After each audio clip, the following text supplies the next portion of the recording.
Buenas tardes, queridos hermanos, una oportunidad más para estar juntos a través de este medio. Semana Santa estamos, la trágica Semana Santa del Señor Jesús. Como dice, la pasión del Señor Jesús. Y habíamos acordado el domingo pasado que pasión es sufrimiento. Fue la semana del sufrimiento del Señor Jesús. Pero también hablábamos de su entrada triunfal en Jerusalén. El Señor Jesús venía de su largo andar, actuar públicamente, enseñar, hacer milagros, prodigios, señales, y ya está en la etapa final. El pueblo no lo sabía, sus discípulos tampoco, pero él sabía que lo que estaba ya ahí presente era el Gólgota, donde él venía a padecer físicamente, moralmente, espiritualmente. Iba a ser azotado y castigado por el pecado de todos nosotros. La gente lo aclamaba y tiraba ramas sobre la calle, tendían sus mantos a sus pasos, pero él sabía lo que tenía que enfrentar, y era la cruz del Calvario, donde su Padre había designado que así fuera, para salvarte a vos, para salvarme a mí. Él venía a entregar su vida por este mundo perdido.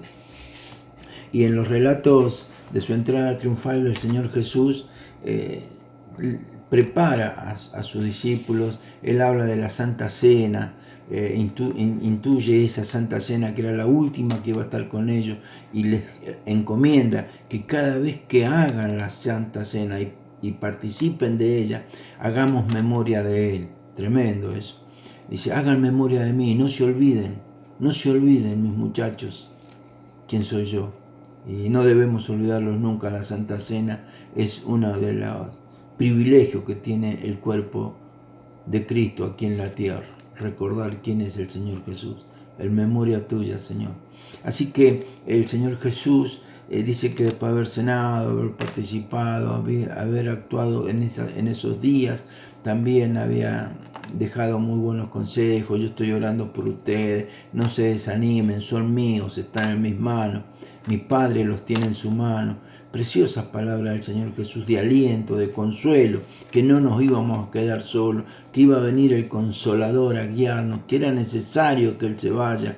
Él está instruyendo a su iglesia, está instruyendo a su pueblo y está diciendo cómo van a ser los acontecimientos. Dice, cuando vengan estas cosas, no se asusten, no tengan temor, yo he vencido al mundo, ustedes lo vencerán. Y cuando oigan de estas cosas, hambrunas, terremotos, guerra, hambre, pestilencia, dice, este no es el fin, es el principio de dolores. Así que tenemos que estar preparados, queridos hermanos, y estamos advertidos por nuestro Señor. Qué bueno que podamos meditar en los evangelios, la historia del Señor Jesús, leerla una y otra vez y meditar día y noche en su palabra. Bendita palabra sanadora, restauradora y liberadora es la palabra del Señor Jesús. Bueno, él en su última actuación, una de las últimas actuaciones que ya le está tocando, es ir a orar al monte de Getsemaní, y le pide a sus discípulos, acompáñenme, y yo voy a subir a orar y ustedes velen acá en oración. Ayúdenme, apóyenme en oración.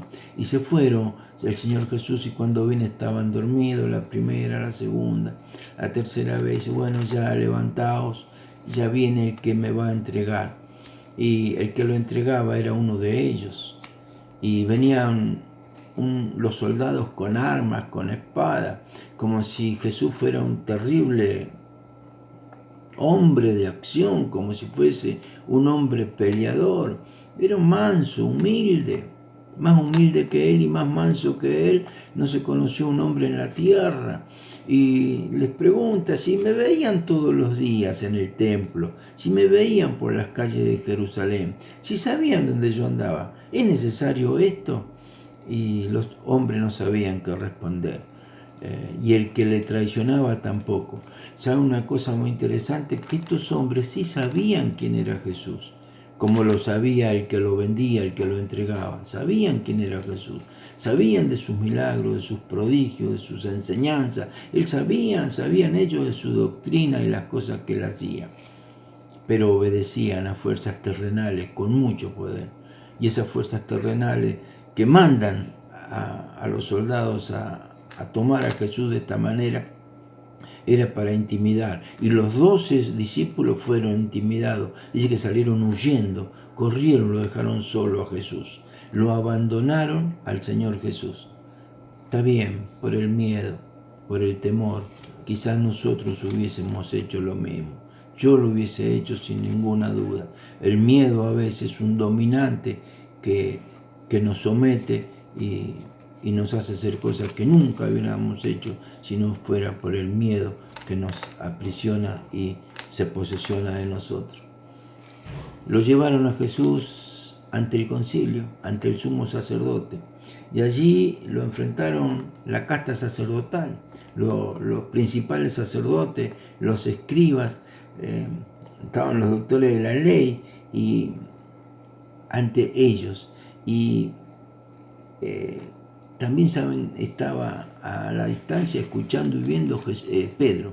Pedro lo había seguido al Señor Jesús, pues en definitiva lo amaba mucho Pedro, después lo demostró y lo comprobó. Y Pedro lo sigue escondido desde lejos, pero lo descubren a Pedro y le dicen: tú eres uno de ellos, si hablas como ellos, mirá hasta cómo te paras y te mueves como se movían los cristianos, vos sos de ellos, yo te vi. Y Pedro negó, 3 veces negó, maldijo y se fue. Pobre Pedro. Después conocemos toda la historia. Y Pedro se va y lo deja al Señor Jesús frente a Pilato. Jesús es presentado a Pilato después de que los sacerdotes consideraron que él era un pecador, que era un hombre blasfemo, que blasfemaba contra Jehová, que se hacía llamar Dios, que decía que era el Hijo del Dios, y eso era lo que lo condenaba. Y Jesús va ante Pilato. Pilato intenta en un último, una última intención de haber salvo a Jesús, porque no hay culpa en él. Es una cuestión de ustedes los judíos, pero este hombre no es digno de muerte, no lo podemos condenar. Los romanos sabían muy bien lo que era el tema del derecho, muy bien sabían ellos, y sabían que no lo podían condenar a Jesús. Entonces le da una oportunidad más. Dice: acuérdense que nosotros para esta fiesta de ustedes, porque la fiesta de la Pascua era de los judíos, le dice: soltamos a uno de los presos, ahora tenemos 2 y pueden elegir. Lo tengo a un tal Barrabás y lo tengo a Jesús. Y los sacerdotes, dice la palabra de Dios, que incitaron, animaron a la muchedumbre a elegir ¿a quién? A Barrabás. Sabiendo que Barrabás era un asesino, sabiendo que Barrabás era un hombre de mala costumbre y había hecho daño al pueblo. Lo había lastimado al pueblo, pero era tan grande el encono y el odio contra Jesús que querían matar a Jesús los sacerdotes. ¿Quién es este? ¿Quién es este que se hace Dios? Y incitaron al pueblo para que eligieran a Barrabás. Y el pueblo eligió a Barrabás y condenó a Jesús. Nosotros sabemos que era el plan de Dios. Nosotros sí sabemos que eran las consecuencias que tenía que enfrentar nuestro maestro. Si no, no hubiera habido salvación. Pero ese pueblo, conociendo, ¿cómo pudo elegir por Barrabás? ¿Cómo pudo elegir al malo y condenar al bueno? Dios nos libre, hermano, de nuestras decisiones. Dios nos libre de nuestros pensamientos. Por eso digo y les pido, vengamos a la palabra del Señor, leámosla 1, 2, 3, 4 veces, no nos durmamos, velemos, porque yo soy lector y la lectura produce modorra, produce cansancio, produce agotamiento, pero es como el barco que entra en el mar. Las primeras olas son las difíciles, pero después cuando entra en el mar profundo, las olas se han aquietado y el barco empieza a andar bien, el bote. Y el lector, las primeras lecturas produce un cansancio visual, muscular, pero cuando uno comienza a practicar la lectura, se empieza a meter en la lectura. Leamos los 4 evangelios, Leamos la historia del Señor Jesús. No nos cansemos. Allí está el buen consejo para nosotros. Allí está la buena respuesta para nosotros. Hermanos queridos, Jesús fue sentenciado por los sacerdotes, por los escribas, por los doctores de la ley y por una turba manejada por estos hombres. Que no nos te manejen los hombres, que no estemos en las turbas, que estemos en el silencio, en el reposo de nuestra casa, orando y meditando en esta Semana Santa. Señor Jesús fue vestido de púrpura, le pusieron una corona de espina, le pegaban en su cabeza con una caña, lo escupieron, se le burlaban. Dice que se arrodillaban delante de él y le decían: salve, rey de los judíos, salvanos. Se burlaban de Jesús. ¿Quiénes? Todos los hombres que habían visto y sabían quién era Jesús. Dios nos libre, Dios nos libre. Su Espíritu Santo nos guía a jamás tener un sentimiento de burla o de queja contra el Señor Jesús. Que Dios nos bendiga y mañana nuevamente, si Dios lo permite, estaremos compartiendo nuevamente la palabra del Señor. Que Dios te bendiga.